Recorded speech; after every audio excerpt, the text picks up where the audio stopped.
Gusto niyo rin ba pumunta sa island na yan?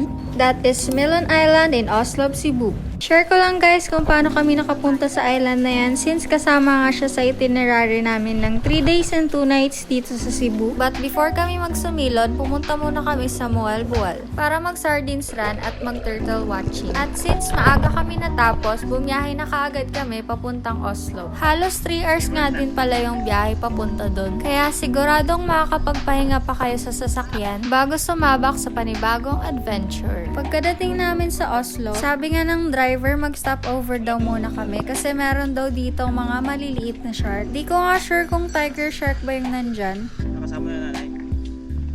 Pero ang sabi ni kuyang driver, bawal daw pumunta dyan kasi mga aggressive daw yung mga shark na nandyan.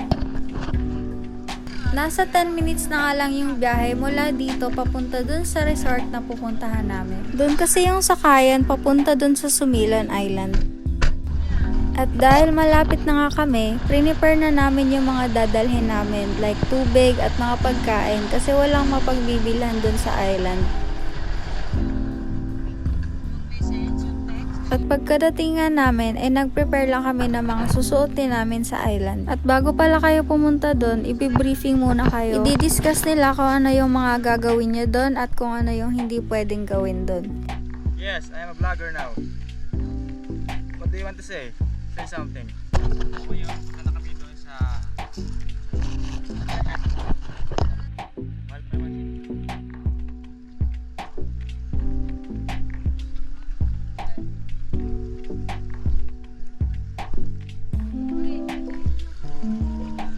Pwede na?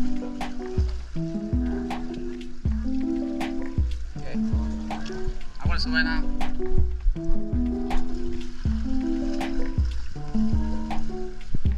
Ito nga pala yung sinakyan namin at sobrang laki talaga guys. Kasya dito siguro mga 20 pataas. Kung mapapansin nyo, kami lang yung sakay kasi hapon na kami pumunta doon. Mas marami daw pumupuntang turista kapag umaga para maabutan nila yung sandbar kasi low tide. Mabilis nga lang yung biyahe, nasa 5 minutes lang.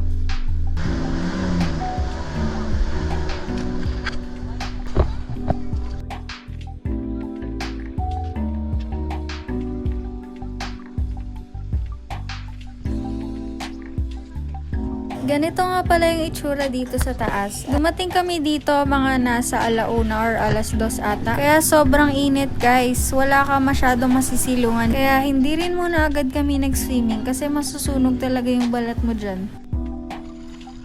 Nandito kami ngayon sa sandbar.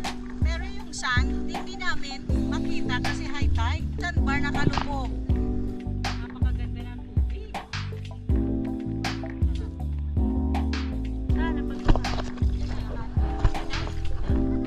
Ano yan? Anong pipindutin? Pipina yan? Nakaguna yan? Ha? Wala na akong pipindutin? Naka-play na yan? Sige na. Maglublob ka na.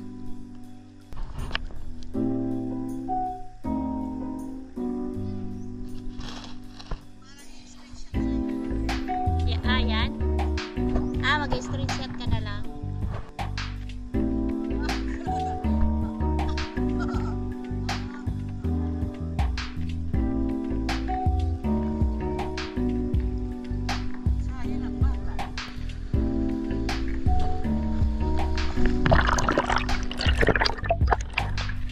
At kahit nga sobrang init, sarap pa rin maligo kasi sobrang linaw talaga ng tubig guys. As in, nakikita nyo naman sa video. At saka white sand talaga siya. Sayang nga lang kasi pumunta kami dito high tide. Di namin naabutan yung sandbar.